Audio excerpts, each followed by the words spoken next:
Hare Gaura Krishna. Kataya Nagar Gramatarine Namam Vishnu Padaya Krishna Prishtaya Bhutale Srimate Bhakti Vedanta Swami Name Namaste Saraswati Deve Gaurvani Pracharine Nirvishesha Shunyavadi Paschata Deshatarine Jai Shri Krishna Chaitanya Prabhu Nityananda Shri Advaita Gadadhara Shri Vas Adi Gaura Bhakta Vrinda. Hare Krishna. So Mataji's last 2 months we are all under lockdown.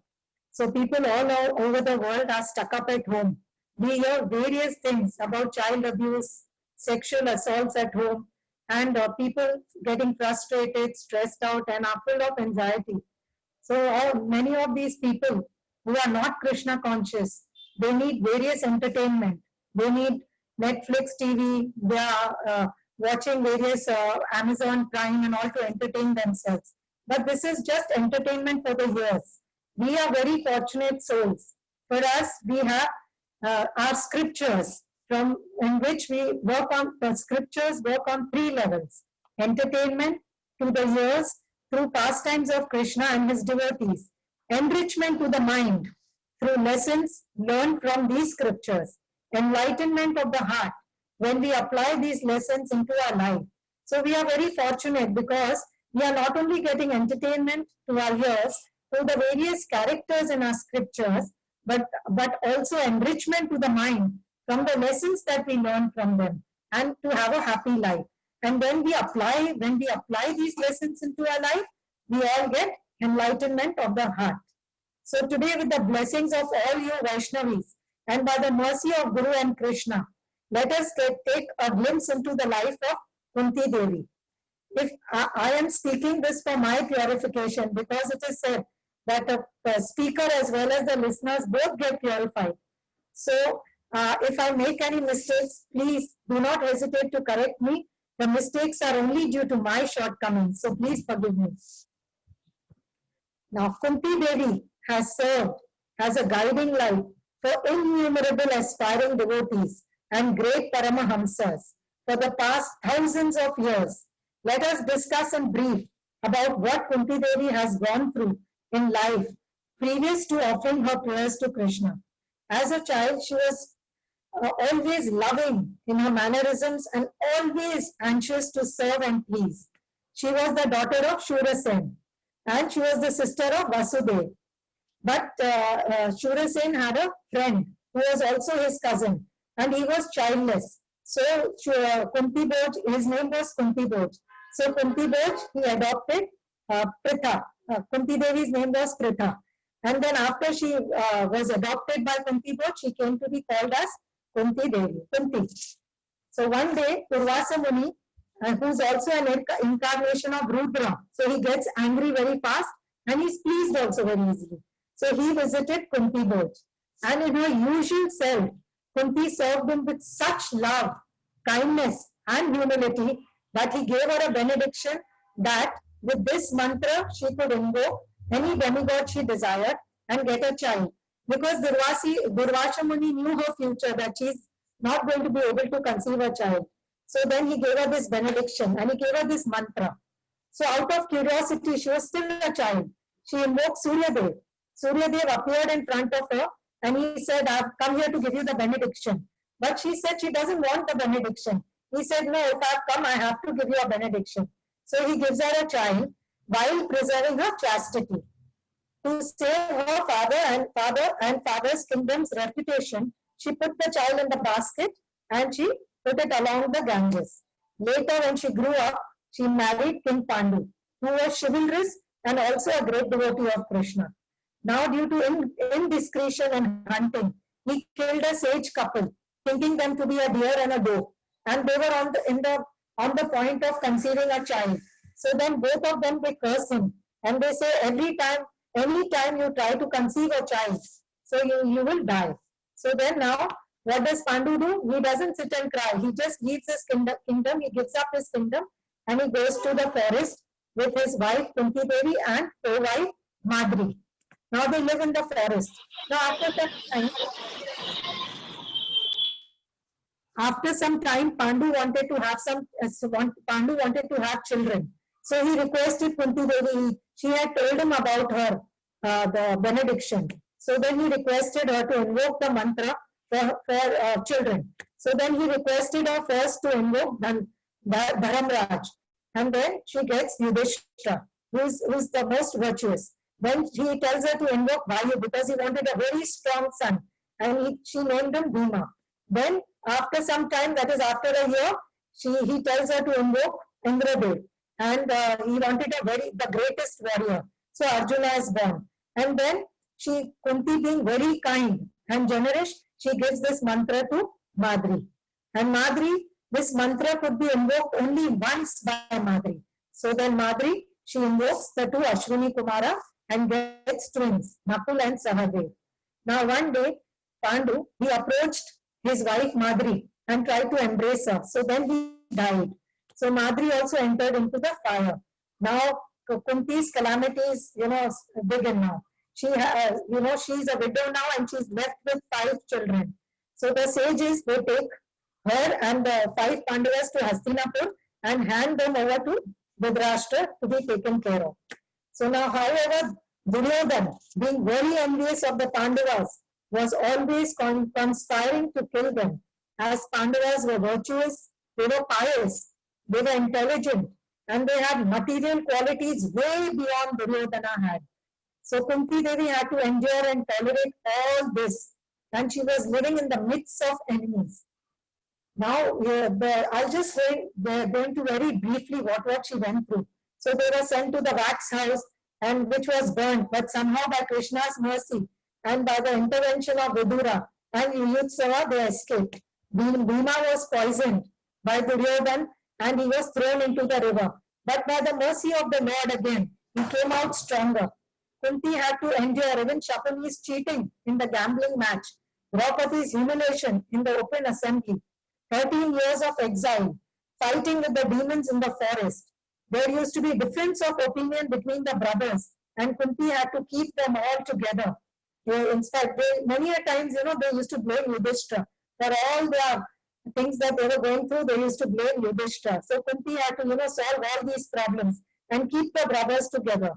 Then the battle of Kurukshetra happened, where 64 crores of soldiers died. Kunti Devi went through this enormous anxiety of losing elders like Bhishma Dev, the Dronacharya, her eldest son Karna, and she even had to see her 5 sons, were enemies of their own eldest brother Karna. Then just after the war, Ashwathama killed all the 5 sons of Draupadi. And that's not all. He then released the Brahmastra to kill the fetus in Uttara's womb. Krishna mystically saved Parikshit Maharaj. Kunti Devi had to go through all this torture and humiliation. Then Lord Krishna in Hastinapur arranged for Yudhishthira's coronation ceremony after killing the miscreants and protecting the principles of Dharma. Now, your voice is not clear. I have to see the comment. Okay. My voice is not clear? We had to go through all this torture and humiliation. Then Lord Krishna in Hastinapur, he arranged for Yudhishthira's coronation ceremony after killing the miscreants and protecting the principles of Dharma. Now he was ready to leave for Dwarka. At this time, Kunti, she approaches Krishna and recites these famous prayers. See, I cannot go into the prayers because it is like filling the whole ocean into a glass of water in this 1 hour. So I'll just go through briefly. What are these prayers? What are prayers? Our Bhagavatam is full of prayers like Gopi Geet, Venu Geet, Gajendra Moksha prayers, Naga Patni's prayers, and many, many others. Dhruva Maharaj's prayers, Prahlad Maharaj's prayers. All these are chanted by exalted devotees of the Lord. For them to offer such prayers, which are called notable or authorized prayers, these devotees have to be eternal associates of the Lord. These prayers are sung and composed with intense devotion. These prayers are esoteric, theological, and contain the deepest philosophical truths, which are locked up in their hearts. These prayers come in the jurisdiction of spiritual energy And these don't depend on material education. The example is of Dhruva Maharaj. Dhruva Maharaj wanted a kingdom bigger than Dharma, bigger than Brahma. Like he didn't have anything spiritual that he wanted to ask the Lord. When he got a spiritual master like Narada guided him. So then Dhruva Maharaj, then he prayed, he meditated.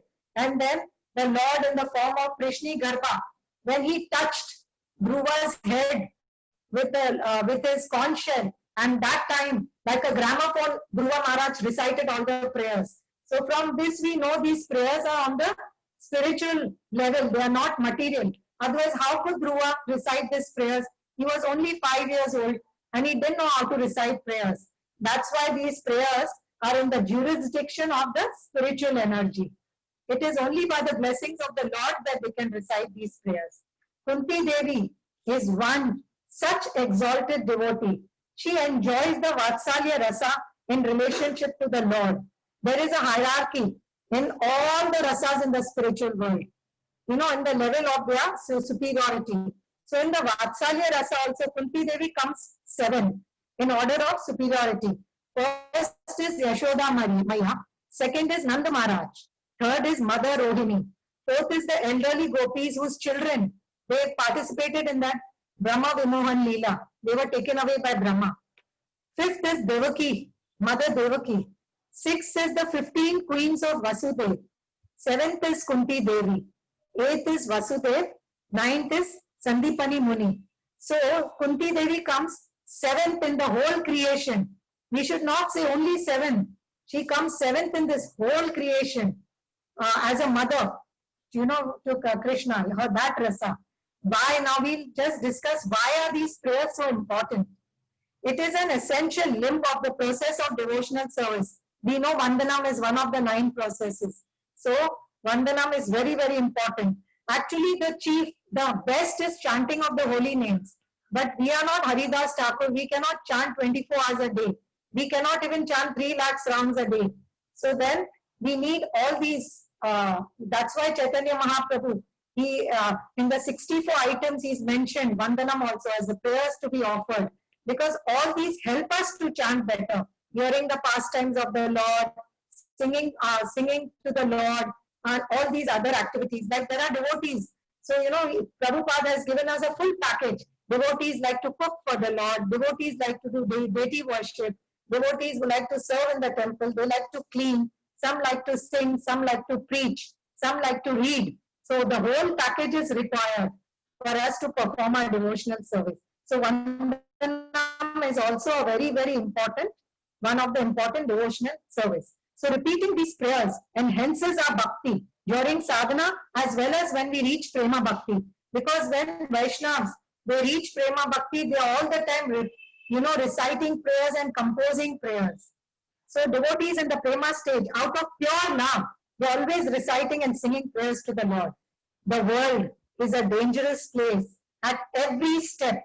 So prayers, they help us in the time of need. Now I'll just give you a small example. This I heard some time back. So there were 2 friends, they were going by car. So one friend was always putting down this other friend who was chanting and reciting prayers. He said, see, I believe in Ashtanga Yoga. So Ashtanga Yoga is the best. Why do people just chant and recite prayers? So now they were in a very difficult situation. They just met with an accident. At that time, this devotee was able to recite prayers. But the other person who was, into Ashtanga Yoga, could he do Ashtanga Yoga at the time of danger? No. So, prayers, recitation of prayers and chanting is the highest. So then we know the example from Bhagavatam about Gajendra Moksha prayers also. Gajendra, thousands of celestial years, was in the battle with the crocodile. And when he was almost about to die, he offered prayers. And at that time, the Lord came immediately to relieve him of his danger. So, and then why do we offer prayers? It pleases Lord Krishna when we repeat notable prayers. Fifth, we cannot directly reach the Lord. We have to be trained how to pray. So these notable prayers, they help us how to pray to the Lord. These prayers, they contain the deepest philosophical truth. So when we repeat them, we get closer to the Lord. The Lord is very pleased. when we are able to sustain our Krishna consciousness today, all of us are into Krishna consciousness since 15 years, since 10 years, since 11 years, how many ever years. Today, our Krishna consciousness we are able to sustain only because someone is praying for us every day. Our spiritual master every day prays for each and every disciple. That's how we are able to sustain our Krishna consciousness. Otherwise, we would have gone down long back. We were either stopped chanting, either stopped serving. It is only because someone is praying for us every single day that we are able to sustain our Krishna consciousness. Prabhupada, I'll give you one more example. Prabhupada also gave lot of importance to these prayers. One day, Prabhupada, in the Bhakti Vedanta manor in London, he was giving a class. And in between a class, he told the devotees, my dear devotees, you may fall down in your Krishna consciousness, but I will never fall down. So then after class, the Prabhupada goes in front of the deities and he prays in front of them very sincerely. So one of these devotees, he goes to Prabhupada and he asks Prabhupada, Prabhupada, what were you praying? So Prabhupada says, I was praying to the Lord that he may never let me fall down. So this devotee was astonished. He said, Prabhupada, but now in the class you said you will never fall down in your Krishna consciousness. Prabhupada said, yes, I may not fall down because I am always praying to the Lord that I may not fall down. Therefore, I know I can never fall down. So, great empowered devotee like Srila Prabhupada also used to pray every day. So, we all need to offer these prayers. Because even great devotee like Prabhupada, he used to pray every day that he may not fall down. So, imagine what position are we in. So, now when Kunti Devi approaches Krishna, so then I will just briefly talk about the prayers. I've just taken a gist of the prayers, and I will briefly summarize these prayers. One second.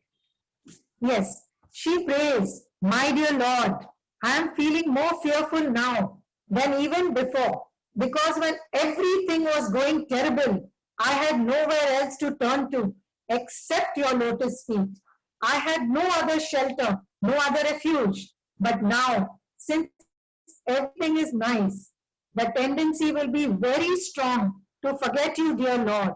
I will not pray with a helpless heart seeking shelter. Therefore, let there be calamities, let there be problems, let there be sufferings again and again, because in the face of them, I am always remembering you, dear Lord, and in remembrance of you, there is no birth and death. She is praying, please Krishna, sever all material affections for even my family members. If they divert my attention anywhere away from you, you are the only object of love. You are the only object of refuge. You are the only goal in life. Please, dear Lord, as the Ganges forever flows into the sea without hindrance, let my attraction constantly be drawn unto you without being diverted to anyone else. So, what are the lessons that we learn from these prayers? It is natural to have affection, to have affection. Kunti also had affection for her children. How she cried, how she wept in various circumstances. But these emotions never allowed her heart to deviate from her service to the Lord. She was grateful for any situation in life, seeing the beauty of Krishna's love behind it all. Like Kunti, a devotee loves his family, friends, only in its relationship with Krishna. We learn from her life that if it is the will of Krishna to take care of family, it will be as an act of surrender to his lotus feet.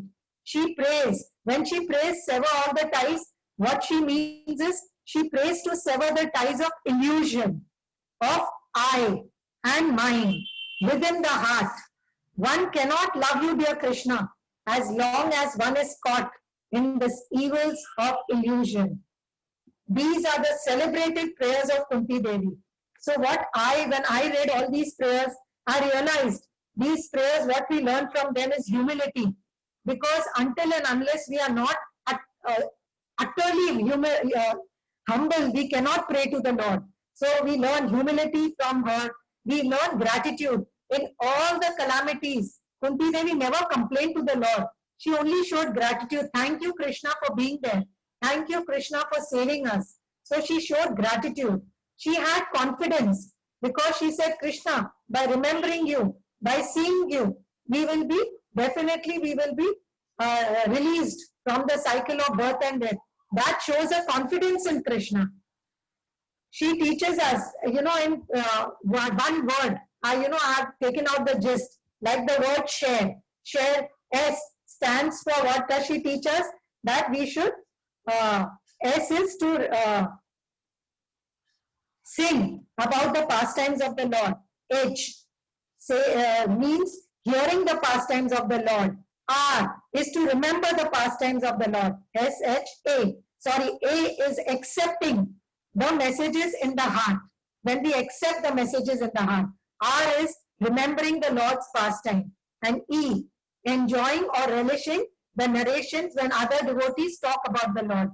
So when we remember this word share and we imbibe all these into our lives, then this is a shortcut to attain the lotus feet of the Lord. From the prayers, that is what I could take the gist. Now these are celebrated prayers of Kunti Devi. Krishna spoke this most sublime and important philosophy through the mouth of a mother. Not a great scholar, she was not a great pandit, she was not even a sannyasi, but a woman, simple lady. Krishna wanted to show the world that it is this quality of faith and trust and one pointed love in his service that is most glorious attribute and the only means of attaining to the heart of Krishna. Just like Krishna spoke Bhagavad Gita to Arjuna, the prayers of Kunti are perhaps the most important prayers for all the Vaishnavas to hear and to recite. Do I still have time? Yes, Mataji, we have only prayers that Srila Prabhupada recorded in his own voice from Srimad Bhagavatam. These are the prayers, that is the prayers of Kunti Devi. Srila Prabhupada's only voice recording among all the prayers in Bhagavatam are the prayers of Queen Kunti. So I will just, connect this to Srila Prabhupada's pastimes, connect Kunti Devi's prayers to Srila Prabhupada's pastimes, so we know how important Kunti Devi's prayers are. So way back in the winter of 1965-1966, before ISKCON as an institution was established, at that time ISKCON was not yet established. So Prabhupada was staying in a small, very small rented office, a very, very small one-room rented office in New York. So there was no place for him there was no kitchen there, there was no bathroom there, and there was no bathing place there. Prabhupada used to just use this place as an office and he used to sleep there in the night. Imagine a 70-year-old in New York winter staying there all alone. At that time, Prabhupada used to work and sleep there. Prabhupada used to walk 7 blocks away into a yoga center to Dr. Mishra's place, where he used to go there and bathe. And every time he had to use the restroom, he had to walk in that peak winter 7 blocks and then use the restroom and then come back to his rented office. And when he was hungry, he had to go to that place and cook for himself. He had to go there and bathe every morning. And Prabhupada, he had that time, he had hardly any money. He had no help, no followers, and he had apparently no success. In the midst of all this, when Prabhupada had health challenges, he recorded these prayers of Queen Kunti to gain some solace. In this difficult time, to gain some solace. There was no sign of success. So, at this time where he had no money, he bought this recorder, with a whole month's rent, 1 full month's rent. It was quite expensive. He went and bought this recorder. And then one fine day when he was all alone in this office and there were no visitors, he sat down and he recited Queen Kunti's prayers with the kartal. He played the kartal and he plays. And there's a recording of this Kunti Devi's prayers of Srila Prabhupada. So Kunti Devi's prayers were so dear to Srila Prabhupada. Now, in 1962, when Srila Prabhupada was in Vrindavan, he had handwritten only first canto and a little bit of second canto, I think. He had handwritten and he had written the commentaries also of the first canto. So he took this with him to the US. Now in June 1966, the first ISKCON temple was established in New York. Now a proper temple was established.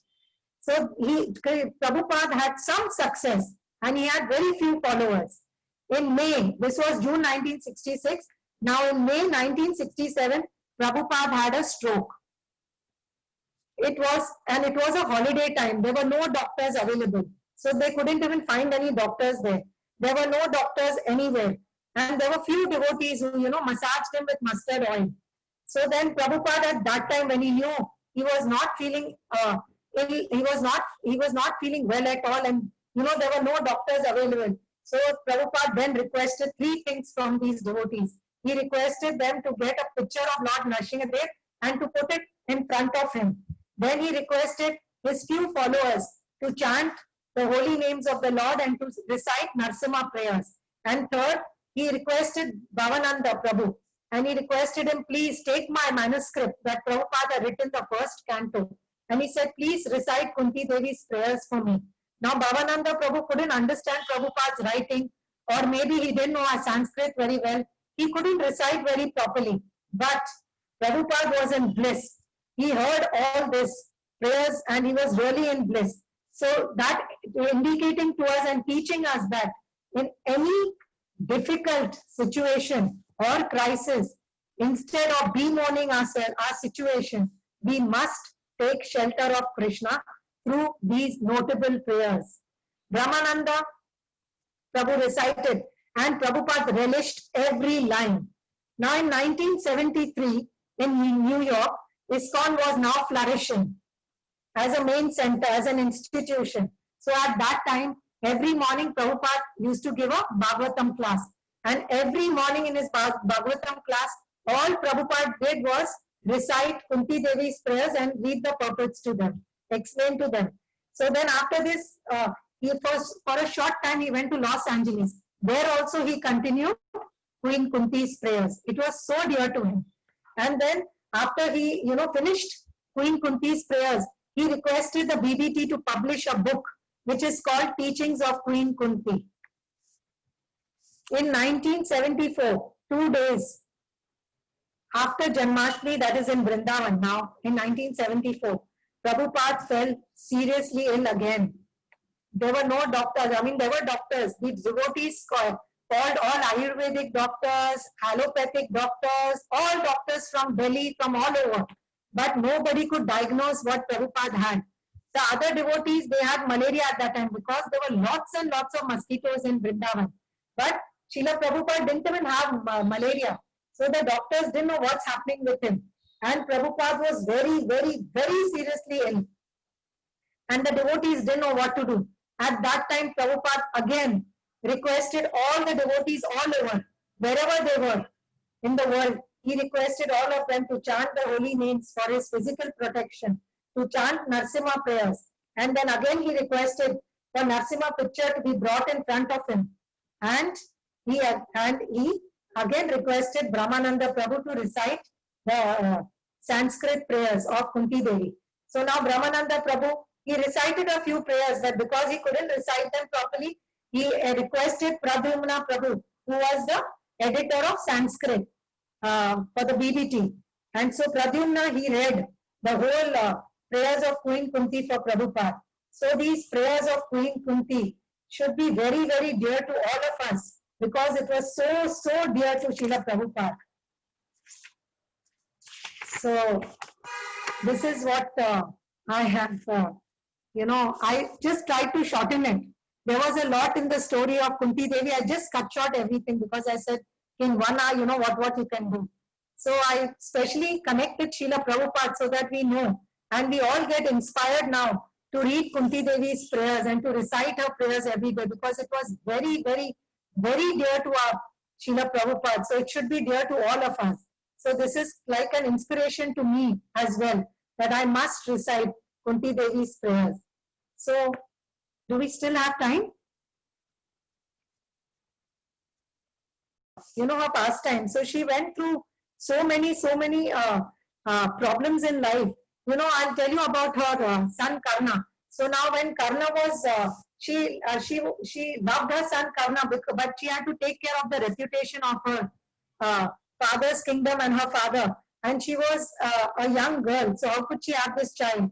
So she loved her son a lot, but she has to put him in a basket and put him along the Ganges river. Now this Karna he was picked up by a charioteer, Radeya. His name was Radeya. So then he was called this thing, Karna. So now when Karna grew up, now Dronacharya, the best student in all this warfare was bow and arrow was Arjuna. Now Arjuna was the best. So one day Dronacharya, he wanted to have a match for everybody, for all his students, to display their the qualities that they have in bow and arrow. So then Arjuna defeated everybody, but there came Karna out of the blue and he defeated Arjuna. So with his mystical powers. So now Arjuna, everybody were like really upset with this. So now Duryodhana, he befriended Karna and he said, I will use him as an alliance, to defeat these 5 Pandavas, because Karna is so strong that he's the only one who can defeat the 5 Pandavas. And at that time when Karna comes there in that thing, so Kunti Devi sees the kavach and the kundal that he had of Surya Dev. So then she recognizes him and she faints. And then after that, she goes. After a few days, when they know that nobody can defeat Karna and he's going to be able to defeat all the 5 Pandavas. So, Indra, he goes in the form of a Brahmana and he takes away the kavach and the kundala, because Karna was known for his charity. So he gives his kavach and kundala to Indra, knowing that he is Indra, because Surya Dev comes and tells Karna, tomorrow Indra Dev is going to come and take away your kavach and kundal. Because he came in the form of a Brahmana, this one gives away the kavach and kundala to him. So then after that, Kunti Devi, after a few days, she goes to Karna and she requests him, please come back to the Pandavas. You are the eldest brother. Yudhishthira will give you the kingdom. Please come back. But Karna is bound by his promise. He said, when everybody rejected me, when everybody, insulted me, it was only Duryodhana who gave me a kingdom, gave me a name. So I have promised to help him, so I'll be on Karna's side. But I promise you, I will not kill my 4 brothers, but I don't promise that I will kill Arjuna. But at all times you will have the 5 brothers. You will have your 5 sons, Pandavas. Either me or Arjuna will be alive. So Kunti Devi had to go through all this, seeing her elder son. And Arjuna and Karna were great enemies. They were like bitter enemies. So she knew one of them is going to die. And then she saw her elder son Karna dying. So then after that, the last rites also, the 5 Pandavas are not able to perform, because they said, he's Sutaputra, we are not going to perform. So Kunti Devi cries. She says, I can't, throughout my life, I have rejected my son, but I cannot even perform his rites. I'm not even able to give him a good end. And at that time, she goes and tells her son that he was your elder brother. And the sons are very, very upset with Kunti Devi. They said, why did you not tell us? He was an elder brother. So Kunti Devi had to go through so much. But then when the war was going on, Kunti Devi she requested Krishna. She requested him a lot. She said, she beseeched him, please let my 5 sons not die. She beseeched him and Krishna promised her. He said, yes, your 5 sons will not die. And Krishna, when he keeps the promise, and after the battle of Kurukshetra, when these 5 Pandavas, they come back, Kunti Devi, she blesses Krishna. She tells him, Krishna, after some time, the sun's rays may become cool, the moon's rays may become hot, but your words will always stand true. So that's why Rupa Goswami calls Krishna's words as Satya Vakya. Krishna's words are always truthful. So these are some of the things. Does anybody have any reflections or comments?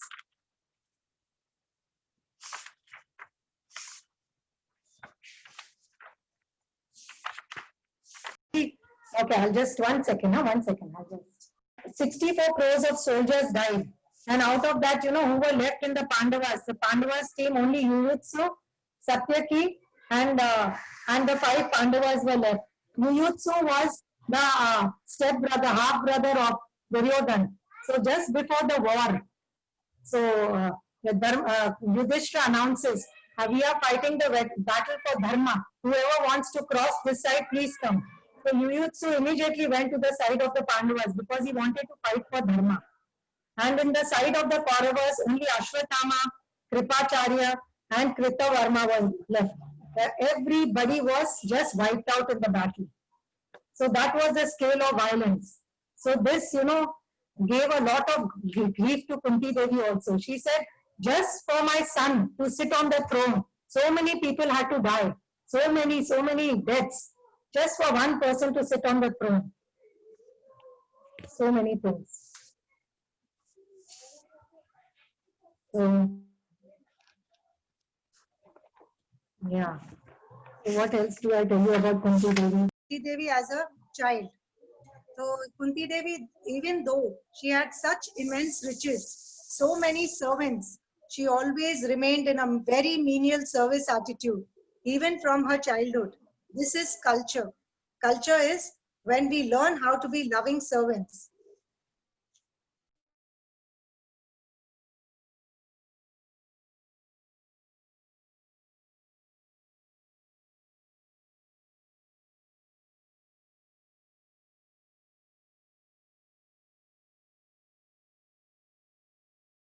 The princess, so many servants, she always remained in a very menial service attitude, even from her childhood. This is culture. Culture is when we learn how to be loving servants, how to be always trying to please, especially great souls. Generally, we find that children are very selfish and very disobedient and very much self-centered. They want to keep things, they want to possess, and they fight over them. They want attention. So Kunti Devi prayed in such spiritual atmosphere that she was simply aspiring for the loving service of her father, of her friends, and especially of great sadhus. And one who possesses, one who pleases the Lord's devotees, one who pleases the great souls, they are given the greatest fortune. In fact, the greatest fortune is in that service itself. We should aspire for nothing else. So Kunti Devi was one such personality. Okay, so then I'll tell you some more about Kunti Devi.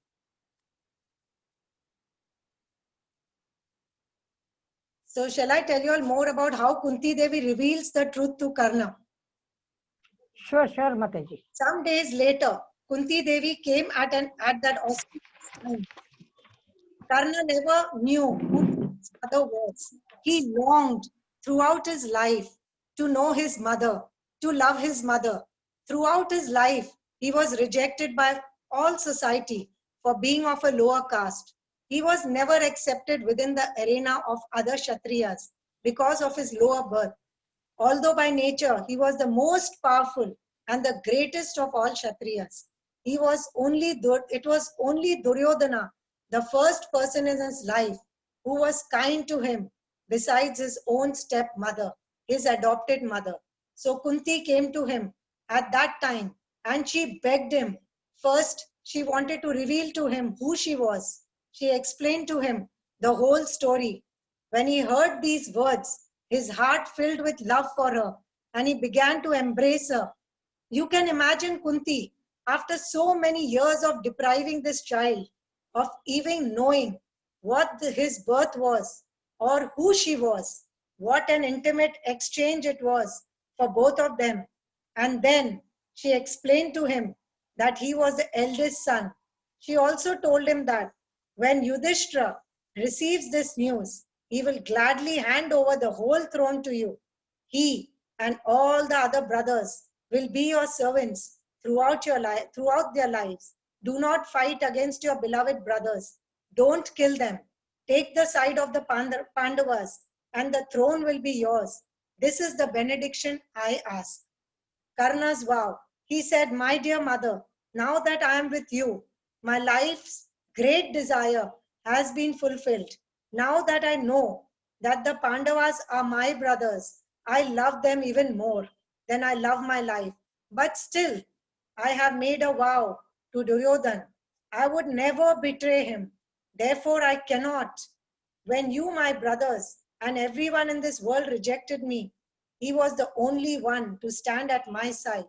And if I take the other side, he will be defeated.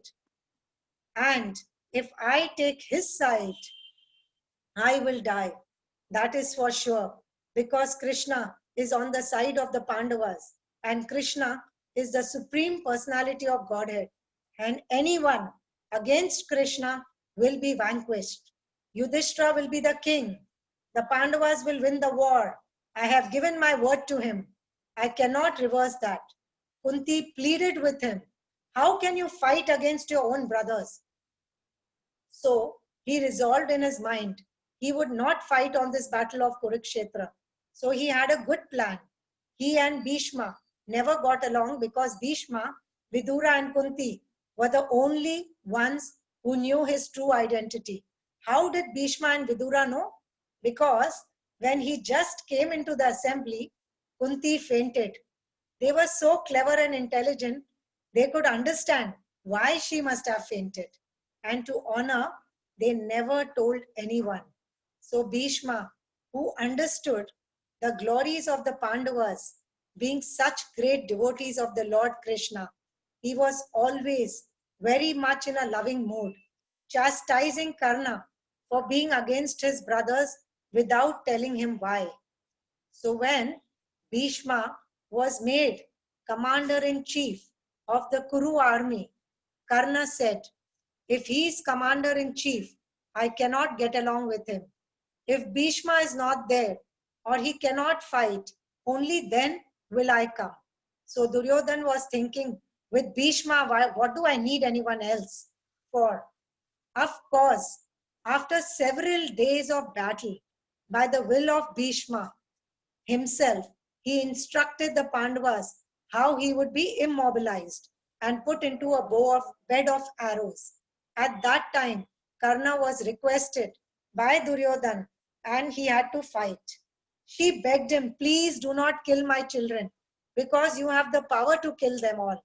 He said, Mother, I vow to you, I will not kill. Yudhishthira, I will not kill. Bhima, and I will not kill. Nakula and Sahadev, I will not kill. But I cannot vow not to kill Arjuna. Battle of Kurukshetra. So in various times of this war, he completely defeated Yudhishthira, Bhima, Nakula and Sahadev. And he practically put the arrow right through their heads, where he had them in an utterly helpless condition, ready to kill them. And then he let them go. They couldn't understand why. He is our worst enemy. He could have killed us. Why did he let us go? It was a great mystery for them. It was incomprehensible. And of course, during the fight with Arjuna, Arjuna could not kill him himself. Only with the help of Krishna, when he was unarmed, unprepared, Krishna told Arjuna to kill him. Now, who suffered the most? Queen Kunti was hearing all the news. Her eldest son, her beloved Karna, was killed by her other beloved son Arjuna. Can you imagine how much that broke her heart? How much she suffered? And after the whole battle was finished, Yudhishthira Maharaj was performing the last rites for all of his relatives who had died in the battlefield. At that time, Queen Kunti, Yudhishthira and his brothers were ready to leave and go back to Hastinapur. She could not keep silent any longer. In her heart she was feeling, I have deprived my dearest, my most beloved eldest child for all these years. Now he is dead. I have deprived him throughout his life. He has no relatives. He has no family. He has no one to perform his last rites. I cannot deny him now. Now I'll talk about the last rites. She asked Maharaj Yudhishthira to perform the last rites for a dear relative that he had forgotten. Maharaj Yudhishthira, he was a very thorough and complete manager. He said, Mother, you are wrong. I have specifically and very thoroughly seen to the last rites of every one of our descendants and every one of our forefathers and all our relatives. She said, No, there is one more. He said, Not possible. You show me this one more. She said, You come with me. Yudhishthira, Bhima, Arjuna, Nakula, and Sahadev. They were completely perplexed. Has our mother gone crazy? There is no one else who is related to us in this battlefield. So they followed her. They walked a long distance and they came to a place where Karna was laying with severed head. Queen Kunti, with her voice choked up, said, This is your brother. And Yudhishthira looked. He said, This is our worst enemy. He is Sutaputra. This is a low-class son of a carpenter. What are you talking? Have you gone mad, mother? And all of them, the Pandavas, could not believe what she was saying. What was going through Yudhishthira's mind? Yudhishthira knew that without Arjuna, they could not win this war. And Yudhishthira knew that only Karna could kill him. Therefore, throughout the entire battle, Yudhishthira's burning desire was that Karna be killed. No matter how much victory or success was coming in the daily battles, Yudhishthira's mind was almost constantly disturbed at the thought that Karna will kill Arjuna. Not only Yudhishthira, but all the Pandavas at the back of their minds constantly thought that Karna must be killed. It was the fulfillment of their greatest desire that Arjuna be liberated from the possibility of this man's mighty arrows.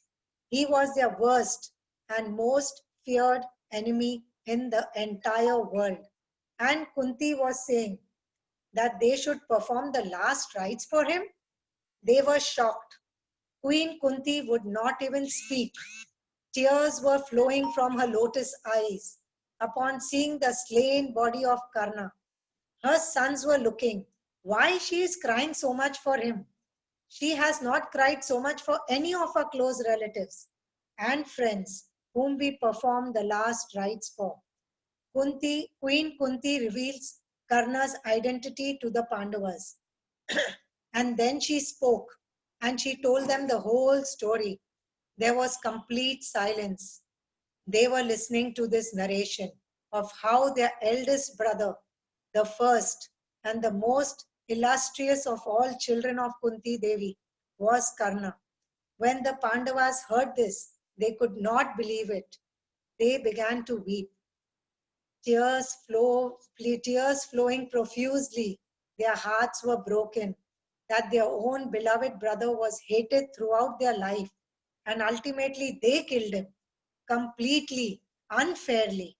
Yudhishthira and his brothers all claimed that all the depth of all the millions of soldiers who had been killed on this battlefield and all the grief and lamentation they felt for all of them is not even a drop compared to the ocean of grief they were feeling now at the death of their brother. Why, mother, did you never tell us this? And then Yudhishthira asked the question, which was the most heartbreaking question.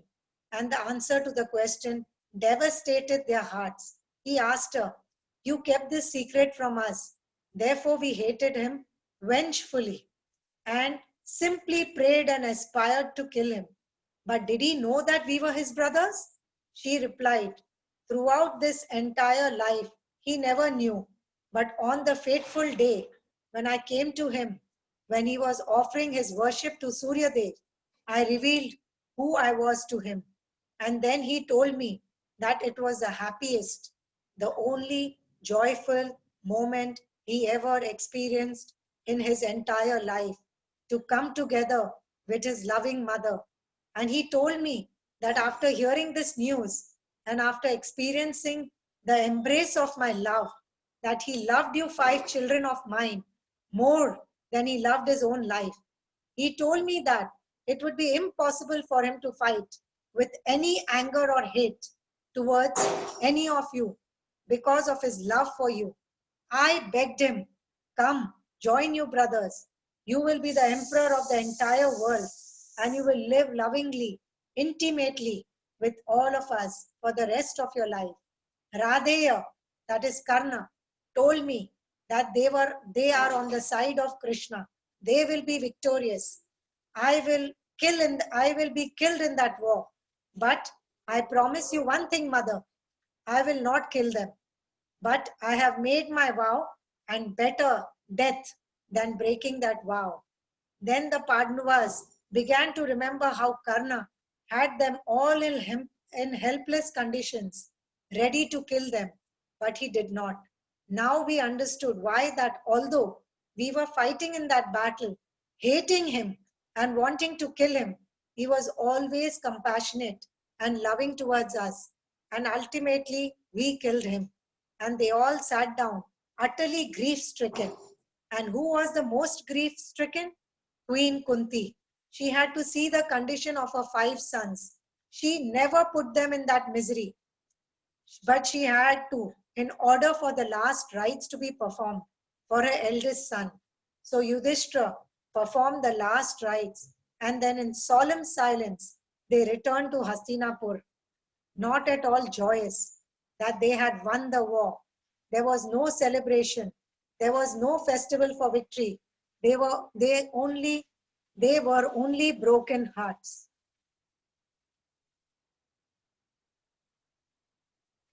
Hare Krishna. Do you want it? Delivered by Krishna via Queen Kunti is, Bhishma explained on the bed of arrows that love means to repose all our affection in one object, and that is Krishna. You are the only object that can be the reciprocator of all our affection. So Srila Prabhupada here is explaining in this prayers of Queen Kunti that it is natural to have affection. After all, Kunti also had affection for her children. So this all I said. Okay. Yeah, sir. So yeah, Queen Kunti had so much affection for her children. For her complete surrender and obedience to the will of the Lord, she was grateful for any situation in life, seeing the beauty of God's love behind it and all, and therefore being grateful does not mean you do not express human emotions. Queen Kunti, in her hearts of hearts, she is praying, let my attraction be constantly drawn upon you without being diverted to anything else. The Ganges from Gangotri to the Bay of Bengal is thousands of miles. The current of the Ganges never stops. Nothing can stop the current of the Ganges. No problem, no situation, no attachment should stop her flow of affection towards Krishna. In a sense, this is what the final teachings of Gita means. To perform your worldly duties in Dharma, Krishna explains, abandon all varieties of religion and surrender to me. What is surrender? Surrender is an external platform, obedience to the order of Guru and Krishna. But Krishna, his words, his love, all are coming through the spiritual master and the great Vaishnavas. But the internal quality of surrender is the direction in which the river of affection flows from our hearts. Therefore, a devotee loves his family members. A devotee loves his friends only in its relationship with Krishna. Without connection with Krishna, the devotee absolutely has no regard for anything or anyone. If it is the will of Krishna to take care of these people and love him, they will love him. But it will be as an act of surrender. What do I love about them? Only the presence of Krishna in their hearts. Outside of that, it is all an illusion. It is all Maya. it is all bondage. Ultimately, it is all the cause for our suffering. These prayers of Kunti, Krishna spoke. Through Kunti, these prayers. Okay, now I'll tell you something else. She prays in the previous verse also, O Lord of universe, please sever my ties of affection to my kinsmen. She did not leave her family and take sannyas. This I already told you, no? Now, okay. Okay. Queen Kunti explains that by keeping our consciousness within the Lord, with the Lord, there are 9 processes of devotional service by which we can keep our consciousness connected to Krishna. And through that association, naturally, love for Krishna awakens. By coming to the temple, by associating with Krishna's devotees. Why do we associate? We understand that the devotees are Krishna's representatives. Love for them is love for Krishna. Love for Guru is love for Krishna. As long as Krishna is always in the center of our relationships, love for our family members is also love for Krishna. As long as Krishna is in the center of all our interactions and the service to Krishna is the object of our relationship, then love for them is love for Krishna. But if our affection for them diverts us from the will of Guru and Krishna, then our so-called love for them is only lust, which is the cause of our bondage. So, in every situation of life, we could learn how to love one another, how to repose that natural affection, that is our nature, amongst each other by keeping Krishna in the center. And Sri Chaitanya Mahaprabhu has also explained, there is no process that is more powerful in bringing the love of people's hearts in the flow of Krishna consciousness than the congregational chanting of his holy names. Hare Krishna, Krishna Krishna, Hare Hare, Hare Rama, Krishna, Hare Hare, Hare Rama, Hare Rama, Queen, Rama, Hare Hare. Queen Kunti is praying, let my heart's love be like Ganges, flowing only to you to be represented to the sea. If every devotee is aspiring in this direction, when we come together, it is a massive confluence, just like at Prayag, the Ganga, Yamuna, Saraswati, they all meet. It is such a holy place. But wherever the congregational chanting in the holy name takes place, it is far more purifying. That place is far more holy than even Prayag. But you have several hundred Ganges of people's hearts, all making a confluence, all meeting together at the lotus feet of Sri Radha and Krishna. In this confluence, Chaitanya Mahaprabhu explains of the love of the devotees coming together for congregational chanting of the holy name. If it is done sincerely, it can flood the whole universe with the love of God. And that is our goal. That is the mission of Guru Maharaj, to flood the whole world with the nectar of love of God. And that is the process Kunti Devi has given us by simply learning how to sincerely come together, chant the holy names, to keep our consciousness on Krishna and keep our lives always directed according to these beautiful prayers of Kunti. We can flood the world with love of God. Thank you. Hare Krishna.